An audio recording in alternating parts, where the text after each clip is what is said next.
আধুনিক কৃষিতে উন্নত যন্ত্রপাতির ব্যবহার একটি বৈপ্লবিক পরিবর্তন এনেছে।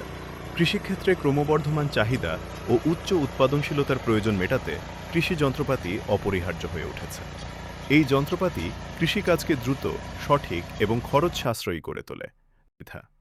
এই ব্লগে আমরা বিভিন্ন প্রকারের কৃষি যন্ত্রপাতি, তাদের ব্যবহার এবং কৃষিকাজ উন্নত করার উপায়গুলি নিয়ে আলোচনা করব। কৃষি যন্ত্রপাতির শ্রেণীবিভাগ ১. প্রাথমিক চাষের যন্ত্রপাতি। প্রাথমিক চাষ হল মাটি প্রস্তুতির একটি প্রক্রিয়া, যেখানে মাটি আলগা ও বায়ুময় করা হয়।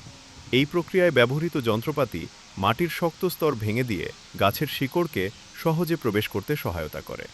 প্লাউ, এটি সবচেয়ে প্রচলিত প্রাথমিক চাষ যন্ত্র। মাটি উল্টানো ও ফসলের অবশিষ্টাংশ মাটির নিচে মেশাতে ব্যবহৃত হয়। এটি শক্ত মাটি ভেঙে বীজ বপনের জন্য মাটি প্রস্তুত করে। কাল্টিভেটর, প্লাউয়ের পর মাটি আরও সূক্ষ্ম করতে এবং আগাছা দূর করতে ব্যবহৃত হয়। এটি মাটিকে আরও আলগা করে। ২.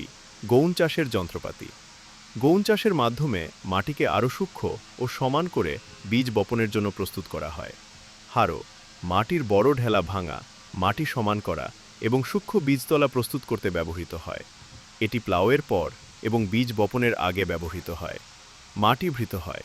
রোটাভেটর, এটি এমন একটি যন্ত্র যা চাষ ও মাটি প্রস্তুতি একত্রে সম্পন্ন করে। এটি মাটি গুঁড়িয়ে বীজ বপনের জন্য উপযুক্ত করে তোলে। ৩. বীজ বপন ও রোপণের যন্ত্রপাতি। সঠিকভাবে বীজ বপন সমান গাছপালার বৃদ্ধি নিশ্চিত করে। এই যন্ত্রগুলি সময় ও শ্রম বাঁচায়। সিড ড্রিল, এটি বীজ নির্দিষ্ট গভীরতা ও দূরত্বে বপন করে। এটি সম্পদের কার্যকর ব্যবহার এবং ভালো ফলনের জন্য সহায়ক। ৪. আগাছা দূরীকরণ ও অন্তর্বর্তী চাষের যন্ত্রপাতি। আগাছা দূর করা জরুরি, কারণ এটি ফসলের জন্য প্রয়োজনীয় পুষ্টি, পানি ও সূর্যের আলো কেড়ে নেয়। উইডার, এটি ফসলের মাঝে থাকা